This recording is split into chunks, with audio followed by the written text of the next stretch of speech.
पुणे जिल्ह्यातल्या नागरिकांसाठी आनंदाची बातमी ती म्हणजे मावळसोबतच पिंपरी चिंचवड शहराला पाणी पुरवठा करणारं पवना धरण 50% भरलंय। यावर्षी पावसानं जोरदार हजेरी लावल्यामुळे धरणाच्या जलसाठ्यात झपाट्यानं वाढ झाली आहे। यावर्षी जवळपास दुप्पट वाढ झाली आहे आणि या महिन्याअखेरीस पवना धरण निम्म्याहून अधिक भरण्याची शक्यता वर्तवली जाते। तर दुसरीकडे खेड आणि शिरूर तालुक्यातील वरदान ठरणारं आरळा नदीवरील कळमोडी धरण सुद्धा ओव्हरफ्लो झालंय। भीमाशंकर परिसरात गेल्या 8 दिवसांपासून पावसाची संततधार सुरू असल्यामुळे हे धरण भरलंय आणि धरणातून आरळा नदीमध्ये चासकमान धरणासाठी 2000 क्युसेकनं पाण्याचा विसर्ग सुरू करण्यात आलाय। त्यामुळे नदीकाठच्या गावांना सतर्कतेचा इशारा देण्यात आलाय। राज्यात कोकणासोबतच कोल्हापुरात पावसाची संततधार सुरू आहे। कोल्हापुरामधील ऐतिहासिक कळंबा तलाव ओव्हरफ्लो झालाय।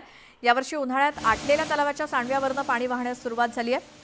तलाव भरल्यामुळे कळंबा आणि पाचगावचा पाणी प्रश्न सुटलाय। तर रत्नागिरी जिल्ह्यामध्ये सुरू असलेल्या पावसामुळे जिल्ह्यातील 29 धरणं 100% भरली आहेत, तर 28 धरणं 50%पेक्षा जास्त भरली आहेत। त्यामुळे जून महिन्यातच नागरिकांच्या पिण्याच्या पाण्याचा प्रश्न मिटलाय।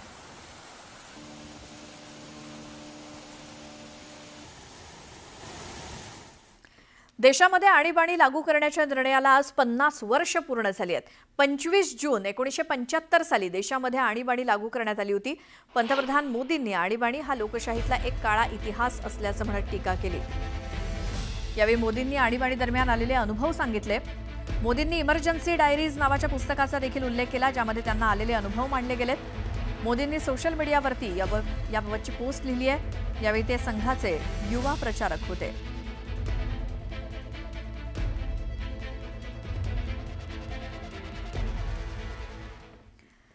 तर आणीबाणीच्या मुद्द्यावरनं मुख्यमंत्री फडणवीसांनी काँग्रेसवरती टीका केली। एका घराण्याचा अहंकार शमवण्यासाठी आणीबाणी काळात संविधानाच्या चिंधड्या उडवल्या गेल्या। आणीबाणी काळामध्ये विरोधी नेत्यांनी आवाज उठवला नसता तर देशात हुकुमशाही प्रस्थापित झाली असती, अशी टीका त्यांनी केली। आणीबाणीच्या 50 वर्ष पूर्तीवरती मुख्यमंत्री देवेंद्र फडणवीसांनी काँग्रेसवरती टीका केली। वृत्तपत्रातील लेखातून फडणवीसांनी गांधी घराण्यावरती निशाणा साधला।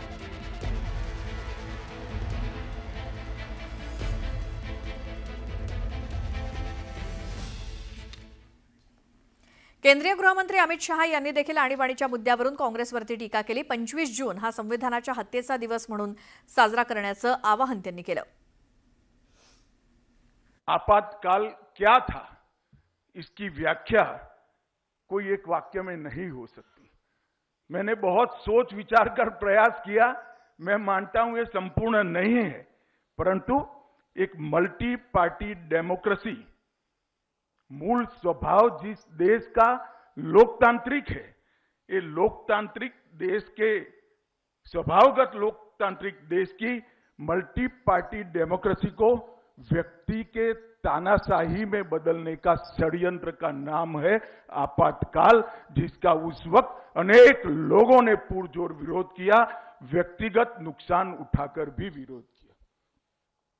एक सुबह जो भारत की आत्मा को जगा गई, स्वतंत्र भारत की सबसे बड़ी त्रासदी को हम तर्कों, तथ्यों और घटनाओं की श्रृंखला से हम जरूर समझ सकते हैं।